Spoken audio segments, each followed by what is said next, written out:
법원 포토라인은 그냥 패싱했지만 영장 심사는 결국 그냥 패싱하지 못했습니다. 양승태 전 대법원장에 대한 구속영장이 오늘 새벽 발부됐습니다. 헌정 사상 초유의 전직 대법원장 구속, 김명수 대법원장은 참담하다며 허리를 숙였고 수사를 지휘한 윤석열 서울중앙지검장도 매우 안타깝다는 소회를 밝혔습니다. 영장 발부 배경과 향후 전개와 전망 등을 짚어봤습니다. 심층 리포트 장한지 기자입니다. 양승태 전 대법원장에 대한 법원 구속영장 발부에 사법부 수장 김명수 대법원장은 참으로 참담하고 부끄럽다며 아침 출근길에 허리를 깊숙이 오랫동안 숙였습니다.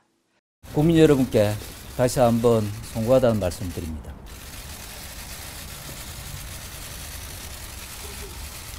참으로 참담하고 부끄럽습니다. 사상 초유 전대미문의 전직 대법원장 구속 사태에 김 대법원장은 국민 여러분께 어떤 말로 위안을 드릴 수 있을지 저는 찾을 수도 없다며 황망해했습니다. 같은 시간 윤석열 서울중앙지검장도 양 전 대법원장에 대한 구속영장 발부에 소기의 목적은 달성했지만 굳은 표정으로 수사팀 책임자로서 지금의 상황에 대해서 매우 안타깝게 생각한다는 심경을 밝혔습니다.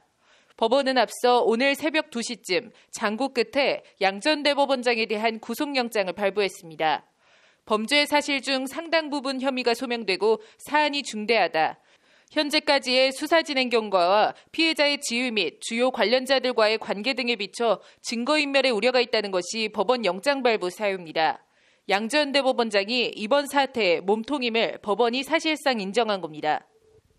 공무원의 징계 양정 규정에 보면은 제일 높은 사람이 중한 책임을 지고 제일 낮은 계급이 낮은 사람이 경한 책임을 지게 돼 있거든요. 책임을 진다 그러면은 대법원장이 제일 중한 책임을 져야 되고. 법원 안팎에선 양 전 대법원장이 영장심사에서 이규진 등 후배 법관들이 거짓 진술을 했다거나 김앤장에서 증거를 조작했다는 식으로 주장한 점이 오히려 커다란 자충수가 됐다는 평가입니다. 증거인멸 우려 등 법원이 봐줄래야 봐줄 수 없는 상황을 양 전 대법원장이 자초했다는 겁니다.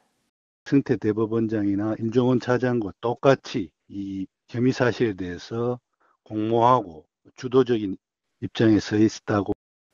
법원 영장 발부로 양 전 대법원장은 대기하던 서울구치소 화장실이 딸린 6제곱미터 독방에 수용된 것으로 전해졌습니다. 서울구치소는 박근혜 전 대통령이 수감되어 있는 구치소입니다. 검찰은 내일부터 양 전 대법원장을 검찰총사로 소환해 기소 전 막바지 추가 보강 수사에 주력할 계획입니다.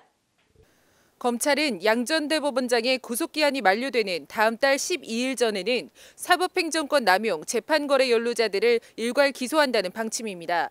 수사 대상에 오른 100명 안팎의 전현직 판사 가운데 실제 기소 대상이 얼마나 될지 그 기소 규모와 면면에 검찰 안팎의 관심이 집중되고 있습니다.